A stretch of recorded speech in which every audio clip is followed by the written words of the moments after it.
interesting. No one was actually expecting it until very recently, when my Herald Sun colleague Terry McCrann said they would do it, and they have. The reason people weren't expecting it was the exchange rate was already sliding, and the RBA has made no secret of the fact that it's thought for quite some time that the exchange rate's been too high in an environment of sharply declining commodity prices. Glenn Stevens has actually nominated 75 cents to the US dollar as his target level. The dollar has fallen, but not enough, and so I suppose there was an expectation at some point that the RBA might actually use the cash rate to try and move it down further. The disciplining factor has always been the housing market, which to a lot of people looks overheated.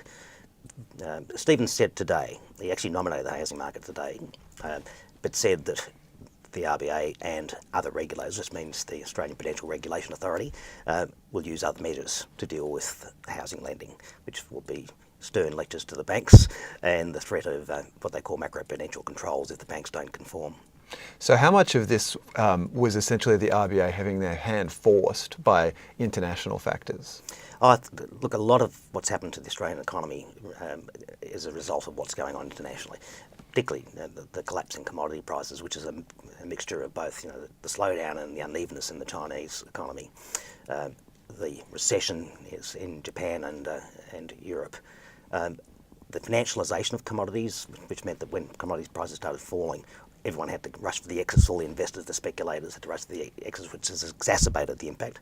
The battle between OPEC and the US shale producers. So there's been this massive deflation occurring elsewhere in the globe, which clearly has impacted us in terms of our commodity exports. We're getting record volumes, but prices are less than half of what they used to be. So that's hurt. There's also, I think there is this sense that the Australian domestic economy is slowing, and maybe that's partly due to what's been going on and not going on in Canberra, but certainly there's rising unemployment, and there's a couple of references to that in today's statement from Glenn Stevens, that unemployment's likely to keep rising and to end up being slightly higher than they previously anticipated, and economic activity is likely to be slightly lower than they'd previously anticipated. So they see a slowing economy. The rate cuts designed to add a little bit of stimulus.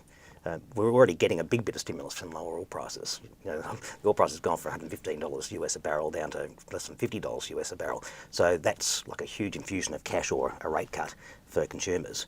But clearly they don't think that's going to be enough. How significant is that risk to the domestic economy as this, the rate cut comes through, and as you suggested, the housing market's already a concern in some people's eyes? How worried should people be? Look, I don't think they should be unduly worried. Both the RBA and APRA have the ability to turn the dial down on housing lending by coercing the banks or instructing the banks.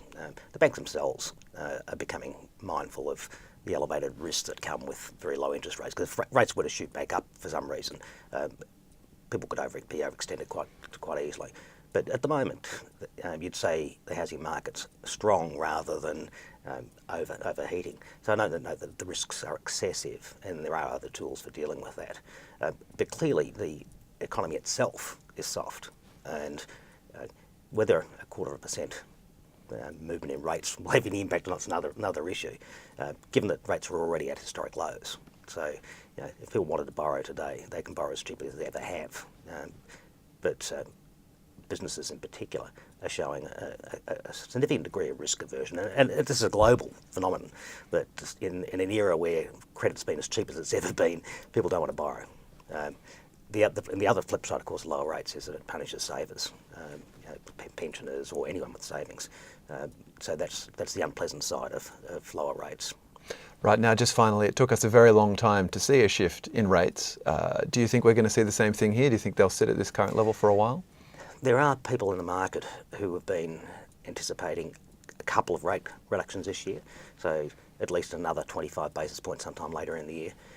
Glenn Stevens and the current Reserve Bank board have shown, some would say it's conservatism, others would just say they're very steady-handed. They don't do things precipitously. They tend to take their time, tend to watch to see events unfold before they actually do anything decisive. If there's another rate reduction soon, we should all be very concerned. Fantastic. Stephen Bartholomew's, thanks very much. Thanks, Eric.